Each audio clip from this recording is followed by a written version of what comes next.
এক দফা দাবিতে দ্বিতীয় দিনের মতো জাতীয় রাজস্ব বোর্ডে শাটডাউন কর্মসূচি চালায় এনবিআর সংস্কার ঐক্য পরিষদ। রোববার সকাল থেকে রাজধানীসহ সারা দেশে এই কর্মসূচি চালায় তারা।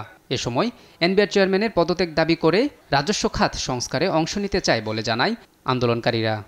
আন্দোলনের শেষ এই পর্যায়ে এসে আমাদের দফা ১ দাবি ১ চেয়ারম্যানের পদত্যাগ। আজকে বা কালকের মধ্যে একটি আলোচনার খবর আমরা পাচ্ছি। তো আলোচনার ডাক পেলে তো যাব, আমরা সবসময় যেতে প্রস্তুত, আলোচনাতে কোনো না। এরপর আন্দোলনকারীদের ২০ সদস্যের একটি প্রতিনিধি দল সচিবালয়ে গেলে বৈঠক হচ্ছে না বলে সাফ জানিয়ে দেন অর্থ উপদেষ্টা। বলেন কর্মকর্তারা শাটডাউন কর্মসূচি পালন করতে চাইলে করুক। ঠিক আছে, বৈঠক হবে না, ওটা আমি বলতে প্রেস রিলিজ যাবে। এই বিষয় নিয়ে কোনো আলোচনা হয়েছে স্যার? কি হবে ওদের ব্যাপারে কি সিদ্ধান্ত হবে স্যার?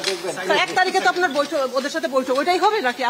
ওটা সিদ্ধান্ত নেই, আজকে হচ্ছে না স্যার, বৈঠক আজকে হচ্ছে না।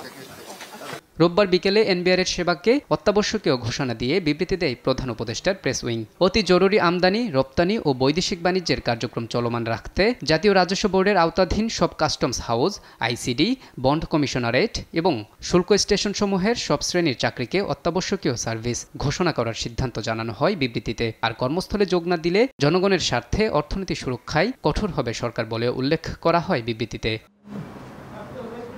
এদিকে প্রতিষ্ঠানটির ৬ কর্মকর্তার বিরুদ্ধে রাজস্ব ফাঁকির সুবিধা দেওয়ার অপরাধে অনুসন্ধান শুরু হয়েছে বলে জানায় দুর্নীতি দমন কমিশন দুদক। এই ৬ এনবিআর কর্মকর্তার বিরুদ্ধে গেল ২০ থেকে ২৫ বছর ধরে অবৈধ সম্পদ অর্জনের অভিযোগ রয়েছে বলেও জানায় সংস্থাটি। ভ্যাট ও কর ফাঁকির সুযোগ করে দিয়ে ও নিজে লাভবান হয়ে রাষ্ট্রকে ক্ষতিগ্রস্ত করার মাধ্যমে দুর্নীতি, স্বজনপ্রীতি ও অনিয়মের মাধ্যমে জ্ঞাত আয় বহির্ভূত অবৈধ সম্পদ অর্জন করেছেন।